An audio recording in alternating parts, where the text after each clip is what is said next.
Hello friends, welcome to the Isna e-medical classes. Today we will discuss regarding our reproductive disorder, that is orchitis. First we will discuss about what is the orchitis. Orchitis is the inflammation of the testicle. इसमें क्या रहता है, orchitis के अंदर जो है वो testicles जो होते हैं वो क्या हो जाते हैं, इन्फ्लाम्ड हो जाते हैं.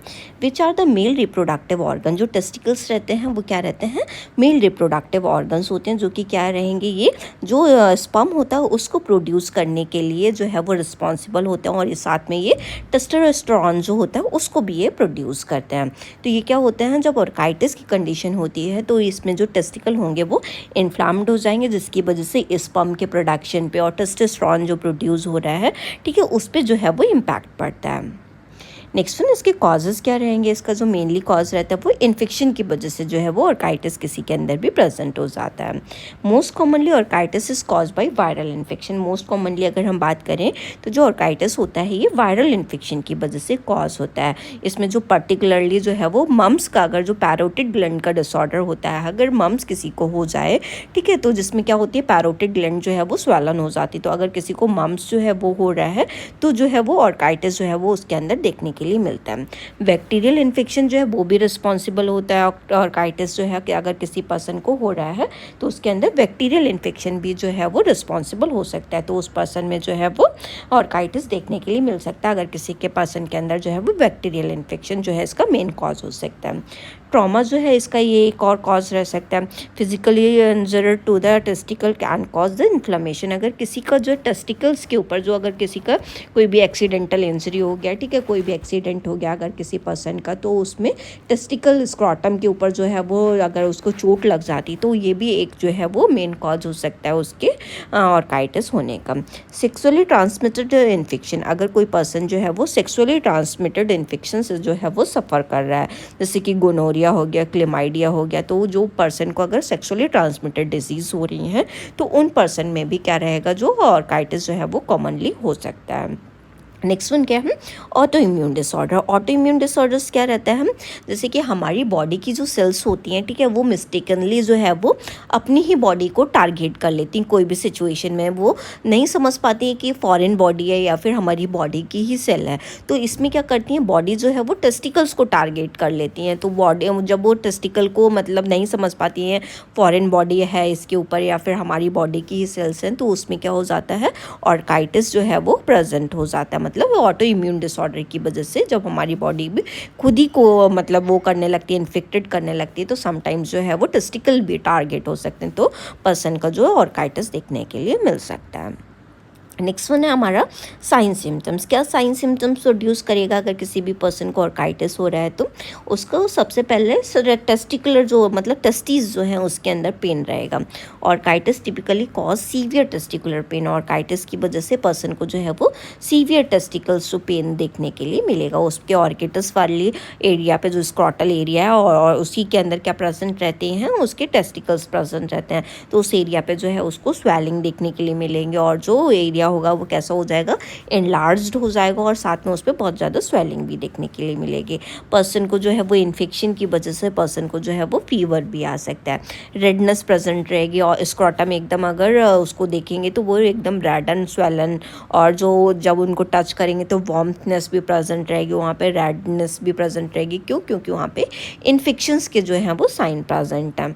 नेक्स्ट वन, डिस्चार्ज भी जो है वो बैक्टीरियल अगर इन्फेक्शन हो रखा है, तो अगर किसी पर्सन को वायरल इन्फेक्शन में तो नहीं होता है कि वो उसको पेनाइल डिस्चार्ज हो, लेकिन अगर बैक्टीरियल इन्फेक्शन अगर उसको हो रहा है तो उसको वहाँ पे पेनाइल डिस्चार्ज भी प्रेजेंट रहेगा. जनरल मेलाइज पर्सन जो है वो अनवेल फील करेगा, उसको एकदम थका हुआ सा जो है वो अनइजीनेस सा जो उसको, क्योंकि उसके अंदर इन्फेक्शन वगैरह के साइन प्रेजेंट है, तो उसको एकदम मेलाइज जो है वो फील होगा, उसको एकदम अनवेल अनइजी जैसा फीलिंग आएगी. Next one, diagnostic evaluation. अगर पर्सन को जो है वो ऑर्काइटिस की कंडीशन जो हो रही है तो उसके लिए हम क्या डायग्नोस करवाएंगे. Diagnosis involves of physical examination, medical history and जो है वो डिफरेंट तरीके के हम मेडिकल डायग्नोसिस जो है वो करा सकते हैं. फर्स्ट हमें उसका फिजिकल एग्जामिनेशन करना है, क्यों हुआ है, कैसे हुआ है, उसकी पूरी हिस्ट्री कलेक्ट करनी है, उसको टच करके देखना है. इन्फेक्शन के साइन जैसे स्वेलिंग, रेडनेस, इन्फ्लेमेशन जो है उसके साइन तो नहीं प्रेजेंट है, तो ये सारी चीज़ें हमें देखनी है।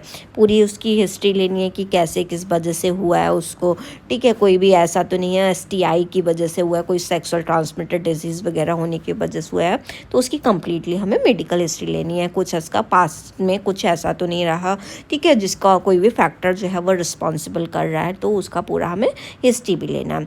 नेक्स्ट वन क्या करना, और डायग्नोस्टिक इवेल्युएशन में हम उसका अल्ट्रासाउंड कराएंगे ताकि उसके टेस्टिकल्स जो है वो हम विजुलाइज करके जो है वो पूरा इमेजियोग्राफी के थ्रू जो है वो हम उसको विजुलाइज करके देख सकें कि कितना एरिया जो है वो इन्फेक्टेड है, एक्यूट इन्फेक्शन हो रहा है, क्रोनिक इन्फेक्शन हो रहा है, तो वो देख सकें कि कितना लेवल का इन्फेक्शन प्रेजेंट है।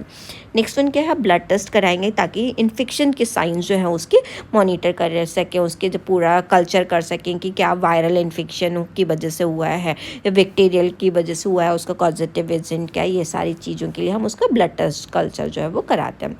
यूरिन टेस्ट कराते हैं ताकि उसका जो सेक्सुअल ट्रांसमिटेड डिजीज़ वगैरह, सेक्सुअल ट्रांसमिटेड इन्फेक्शन है, उसको हम पता लगा सकें कि कहीं पर्सन को जो ऑर्काइटिस प्रेजेंट है वो कहीं सेक्सुअल ट्रांसमिटेड इन्फेक्शन की वजह से तो नहीं प्रेजेंट है, इसलिए उसका यूरिन टेस्ट कल्चर करवाएंगे।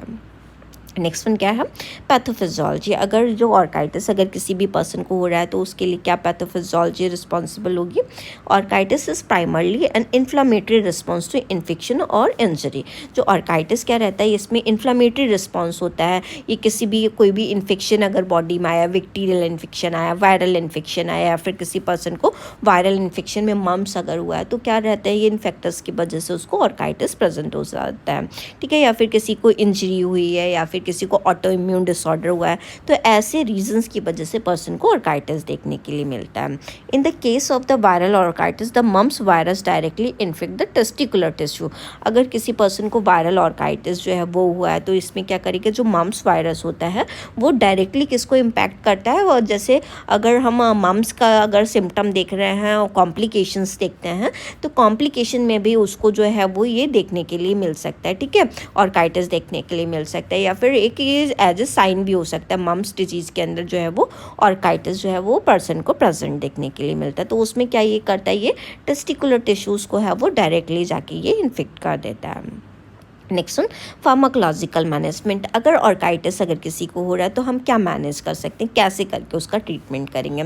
फर्स्ट, अगर उसको जो है वो एंटीबायोटिक्स जो है कब देंगे, अगर उसको बैक्टीरियल इन्फेक्शन हो रखा है, ठीक है, उसके अंदर इन्फ्लेमेशन वगैरह के साइन हो रखे हैं, तो ऐसे जो चीज़ों को ट्रीट करने के लिए, बैक्टीरियाज को जो किल करने के लिए एंटीबायोटिक्स देते हैं, जैसे कि उसमें सिफ्ट्रियाक्सोन वगैरह जो एंटीबायोटिक्स जो है उनको दे सकते हैं।